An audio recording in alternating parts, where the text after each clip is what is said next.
Welcome to this presentation of the Triumph point of sale system presented to you by Atronics Consulting. My name is John Ireland. I'm starting this presentation with the Triumph back office menu because I wanted to show firstly how easy it is to configure the Triumph point of sale system. This is part of our configuration setup. I'm not going to go into great depth on all of it, other than to show you that it's very flexible and it can be defined and set up quite easily by the end user. The panel buttons are obviously grouped into various like areas. You can change the size and the colour, and more importantly the function of them. So this layout is the main button panel, and when we go into a sale I'll explain a little bit of depth about these few buttons down here and a couple of the others. The entry button panels, we can have up to 99 of those, and you see there's a fair bit of flexibility in those, all user definable. The PLU panel is probably the most widely used one because that's where your operator is going to be clicking or using the touchscreen. And the buttons can be a small button or a large. The large ones are 4 times the size of the small ones. They can be configured with a graphics image or text or both, and the layout is quite flexible. We can use these to actually drive submenus, and these larger buttons here will drive a submenu, which we'll have a look at a bit later.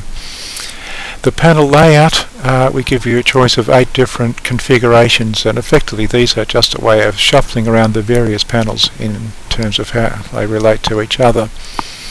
I'll close this form down now and open up the point of sale screen, and you'll see here, which is the main PLU panel, the one I alluded to a little bit earlier, which is our sale type panel, and the receipt type panels in here, and the other various buttons which we'll have a look at briefly.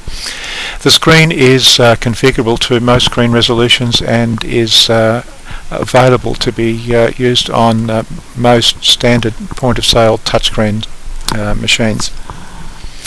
So very simply we'll say this is a cash sale customer, typical over-the-counter customer. The customer's brought the goods, and they can either be scanned or we can actually use the panel to click on these and grab a few items.